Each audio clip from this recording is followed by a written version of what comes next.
இந்த திரைப்படம் மிக அழகாக காங்கிரஸ் கட்சி தமிழக மக்களுக்கு செய்த துரோகத்தை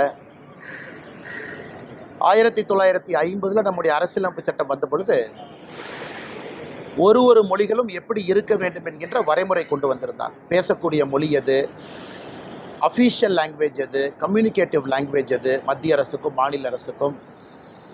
கொஞ்ச நாள் கழித்து லிங்க் லாங்குவேஜாக எது வரும் என்று காங்கிரஸ் 1950 தீர்மானித்த ஹிந்தி. அது 1965 ஹிந்தியை திணிக்க ஆரம்பித்து எல்லோரும் ஹிந்தி கற்றுக்கொள்ள வேண்டும் என்று காங்கிரஸ் கட்சி செய்த அடாவடித்தனத்தை மிக அற்புதமாக பராசக்தி படத்தில் போட்டு காட்டியிருக்கிறார்.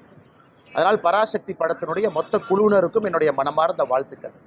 அக்கா சுதா குங்கரா அவர்களுக்கு, அருமை சகோதரர் சிவ கார்த்திகேயன் அவர்களுக்கு என்னுடைய வாழ்த்துக்கள். தமிழக மக்களுக்கு மறுபடியும் ஒரு முறை இத்தனை ஆண்டுகள் கழித்து காங்கிரஸ் செய்த துரோகத்தை படம் பிடித்து காட்டியதற்கு. இதில் ஆச்சரியம் என்னன்னா, திமுக காரன் கொண்டாடிட்டு இருக்கிறான். அதான் அதில் சந்தோஷமா இருக்கு. எங்கே ஆப்பு வைக்கிறாங்க, நட்டில் வச்சாங்களா போல்ட்டில் வச்சாங்களானே தெரியாது திமுக காரன். இந்த பராசக்தி படம் சூப்பராக இருக்குது.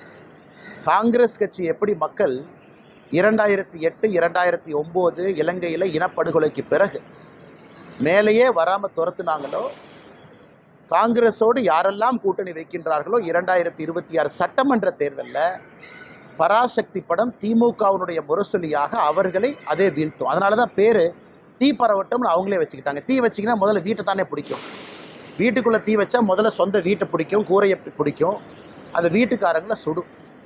அதனால் இந்த பராசக்தி படம் முதல்ல திமுக என்கின்ற வீட்டை சுடட்டும். காங்கிரஸோடு கூட்டணியில் யாரெல்லாம் இருக்கிறாங்களோ உங்கள் கூரையில் தீ பரவட்டும்.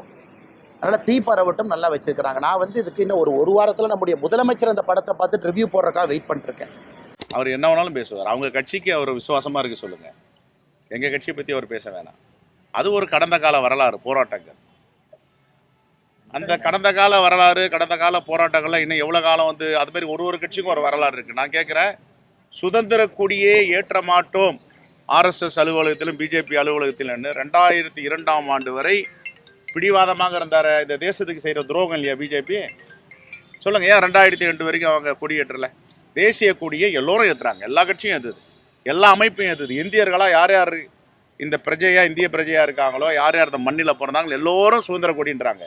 தேசப்பற்று, இந்த தேசப்பற்று 2002 வரைக்கும் அண்ணாமலை இருக்கிற கட்சிக்கு எங்கே போச்சு? அதை கேளுங்க அவர்கிட்ட. அவர் போய் பிறரை பற்றி பேசலாமா? நாங்கள் நாகரிகமாக விமர்சனம் பண்ணுறோம், அநாகரிகமாக பண்ண மாட்டோம், எடுத்தங்கவுத்தன்னு பேச மாட்டோம். அவர் அதெல்லாம் தெரிஞ்சுக்கணும். ரைட்?